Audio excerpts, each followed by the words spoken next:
எல்லாரும் எப்படி இருக்கீங்க? Welcome to she's food chemist channel.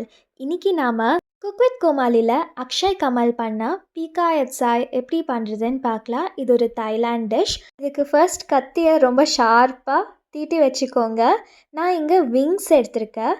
நான் ரெண்டு மாதிரி பண்ண போகிறேன். ஒன்று வந்து ஃபுல் விங்ஸ், அந்த ஷோல்டர் கூட சேர்த்து பண்ண போகிறேன். இது மெயினான விஷயம் என்னென்னா டீபோனிங் பண்ணுறது. இதுக்குள்ளே இருக்கிற மசிலை நீங்கள் நீட்டாக கட் பண்ணி கொடுத்தீங்கன்னா அந்த போன் ஈஸியாகவே வந்துடும். நான் இங்கே ஃபுல் ஷோல்டர்லேருந்து விங்ஸ் வரைக்கும் ஃபுல்லாக எடுத்திருக்கேன். நீங்கள் வேண்டான்னா வெறும் விங்ஸ் மட்டும் எடுக்கணுன்னா அந்த மாதிரி கூட கட் பண்ணிக்கலாம். நான் இங்கே போன் ஃபர்ஸ்ட் பிக்கர் போன், கொஞ்சம் பெருசாக இருக்கிற போன் வந்து கட் பண்ணிவிட்டு இதுக்குள்ளே இன்னும் 2 போன் இருக்கும். அந்த 2 போனும் இப்படியே சதையெல்லாம் இப்படியே நகர்த்தி விட்டு நீங்கள் கட் பண்ணி கொடுக்கணும். பாருங்கள், ஈஸியாக வந்துடுச்சு அப்படின்னு நினைக்காதீங்க, கொஞ்சம் கஷ்டம்தான். ஆனால் இது ஒன்று மட்டும்தான் கொஞ்சம் கஷ்டமான ஒரு ஸ்டெப்பு. இதுக்கப்புறமா எல்லாமே ஈஸியாக தான் இருக்கும். டீபோனிங் மட்டும்தான் மெயின் இம்பார்ட்டண்ட் ஒர்க். ஸோ இங்கே 2 போனையும் நான் எடுத்துட்டேன். ஸோ மொத்தமாக 3 போன். இப்போது பார்த்தீங்கன்னா இப்போது ஒரு பாக்கெட் மாதிரி வந்திருக்கும். இந்த பாக்கெட்குள்ளே தான் நாங்கள் ஸ்டஃபிங்கே பண்ண போகிறோம். இது வந்து நான் சொன்ன மாதிரி ஷோல்டர்லேருந்து விங்ஸ் வரைக்கும் இதை நான் எடுத்திருக்கேன். உங்களுக்கு வேண்டாம், நீங்கள் விங்ஸ் மட்டும் எடுக்கிறீங்கன்னா இந்த மாதிரி குட்டியாக கூட எடுத்துக்கலாம். அப்போது உங்களுக்கு ரொம்ப கஷ்டமாக 3 போன் எடுக்க வேண்டாம் அவசியமே இல்லை. இப்போது 2 போன் மட்டும்தான் இருக்கும். அதை சீக்கிரமாகவே எடுத்து முடிச்சிடலாம். ஒரு பாக்கெட் மாதிரி வர வரைக்கும் இந்த போனை எடுத்துக்கோங்க. இதுக்கு மெயினாக கிளாஸ் நூடுல்ஸ் யூஸ் பண்ணுவாங்க. இங்கே கிளாஸ் நூடுல்ஸ் கிடைக்கல, அதனால தான் நான் ஃபலூடா நூடுல்ஸ் எடுத்திருக்கேன். இந்த டிஷ்ஷுக்கு தேவையான அளவு எடுத்து நான் இதை 15 மினிட்ஸ் ஹாட் வாட்டர் விட்டு இதை ஊற வச்சுக்கிறேன். இது ஒரு 15 மினிட்ஸ் சைடில் வச்சுருங்க. இப்போது இந்த டிஷ்க்கு ஒரு ஸ்மால் பேஸ்ட் மாதிரி பண்ணிக்கணும். அதுக்கு கொஞ்சம் மிளகு, கொஞ்சம் பூண்டு, அப்புறமா கொத்தமல்லி இருக்கு இல்லையா, கொத்தமல்லியோட ஸ்டெம், இது மெயினாக இந்த தாய்லாண்ட் டிஷ்க்கு யூஸ் பண்ணுவாங்க.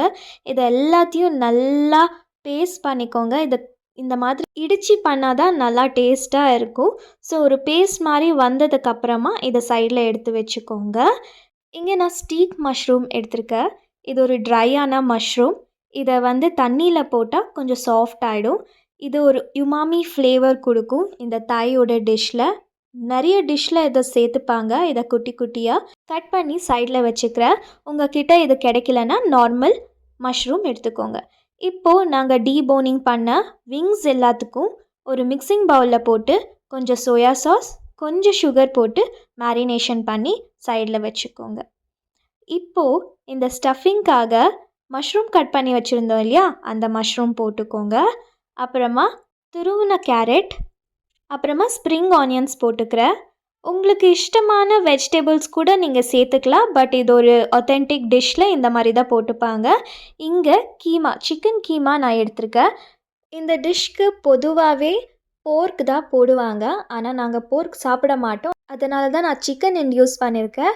நீங்கள் கீமா வேணும்னா போர்க் எடுத்துருக்கலாம், ஆனால் மட்டன் எடுக்காதீங்க, மட்டன் நல்லா வராது. ஸோ சிக்கன், தேவையான அளவு உப்பு, நாங்கள் பேஸ்ட் பண்ணி வச்சுருந்தோமே அந்த கோரியாண்டர் எல்லாம் சேர்த்து அந்த பேஸ்ட், அப்புறமா ஆயிஸ்டர் சாஸ், ஃபிஷ் சாஸ் ரொம்ப முக்கியம் இந்த ரெசிபிக்கு. ஃபிஷ் சாஸ் இல்லைனாலும் ஆயிஸ்டர் சாஸ் கண்டிப்பாக போடுங்க. அப்புறமா கொஞ்சம் சோயா சாஸ், ஊற வச்சு அந்த ஃபலூடா நூடுல்ஸ் இருக்கு இல்லையா, அதுவும் ரொம்ப சின்னதாக கட் பண்ணி சேர்த்துக்கோங்க. நான் கொஞ்சம் பெருசாகவே கட் பண்ணியிருக்கேன். நீங்கள் வேணும்னா குட்டி குட்டியாக கட் பண்ணிக்கோங்க. அப்போ ஸ்டஃபிங் பண்ணுறதுக்கு கொஞ்சம் ஈஸியாகும். ஸோ இது எல்லாத்தையும் நல்லா மிக்ஸ் பண்ணி கொடுத்துருங்க. இது ஒரு 10 மினிட்ஸ் மேரினேஷன் ஆகட்டும்.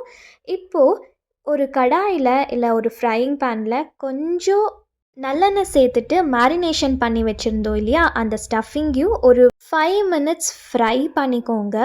இது எதுக்குன்னா கொஞ்சம் டேஸ்ட் பார்த்தா சாஸஸ் அப்புறமா உப்பெல்லாம் கரெக்டாக இருக்கா அப்படின்னு செக் பண்ணுறதுக்கு. இல்லைனா ஏன்னா நீங்கள் அப்படியே பச்சையாக சாப்பிட்டு அதை டேஸ்ட் பண்ண முடியாது. ஸோ ஹாஃபாக நீங்கள் ஃப்ரை பண்ணிக்கோங்க. இப்போது நாங்கள் மேரினேஷன் பண்ணி வச்சுருந்தோம் இல்லையா இந்த விங்ஸ் பாக்கெட், அதை வந்து நீங்கள் எடுத்துகிட்டு அதுக்குள்ளே இந்த ஸ்டஃபிங்கை வந்து நீங்கள் ஸ்டஃப் பண்ணணும். எவ்வளோ முடியுதோ அது உள்ளே ஸ்டஃப் பண்ணுங்கள். நல்லாவே ஃபில் ஆகிடும். ஸோ ஃபில் ஆகிற வரைக்கும் நல்லா கொஞ்சம் அழுத்தி உள்ள வரைக்கும் கொஞ்சம் ஸ்டஃப் பண்ணி கொடுங்க. உங்களுக்கு பிடிக்கும்னா கொஞ்சம் எக் கூட சேர்த்துக்கலாம். எக் ஸ்க்ராம்பிள்டு எக் மாதிரி கூட அந்த மாரி கூட நீங்க ஸ்டஃப் பண்ணி சேர்க்கலாம். இது ஒரு ஹெல்தியர் ஆப்ஷன் தான். இத நாங்க இப்போ டீப் ஃப்ரை தான் பண்ண போறோம். உங்களுக்கு கொஞ்சம் ஹெல்தியர் ஆப்ஷன் வேணும்னா நீங்க பேக் பண்ணிக்கோங்க. இப்படியே கொஞ்சம் பட்டர் மேல தடவிட்டு அத பேக் பண்ணிக்கோங்க. நான் இங்க வந்து அக்ஷய் கமல் குக் வித் கோமாளில இந்த பிரெட் கிரம்ப்ஸ் எல்லாம் போட்டு டீப் ஃப்ரை பண்ணியிருந்தாங்க. ஸோ அத ரெப்ளிகேட் பண்ற மாரி தான் நான் இங்க டீப் ஃப்ரை பண்ண போறேன். ஒரு பவுல்ல ஒரே ஒரு முட்டைய உடைச்சு ஊத்திக்கோங்க.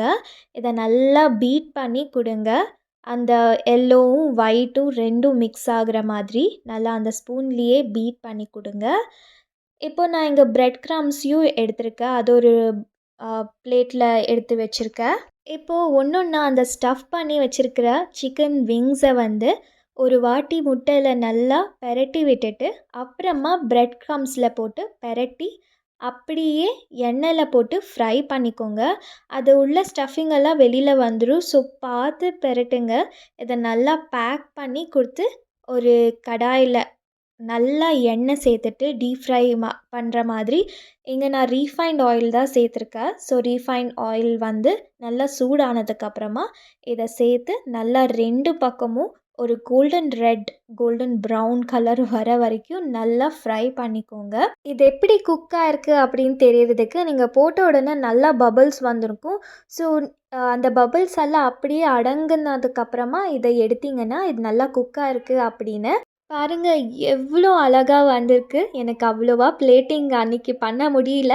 ஸோ எனக்கு தெரிஞ்ச அளவுக்கு பண்ணியிருக்கேன். நீங்களும் இதே மாதிரி வீட்டில் செஞ்சு பாருங்கள். இதே மாதிரி இன்ட்ரெஸ்டிங் வீடியோஸ்க்கு என் சேனலில் சப்ஸ்கிரைப் பண்ணிக்கோங்க. பாய்.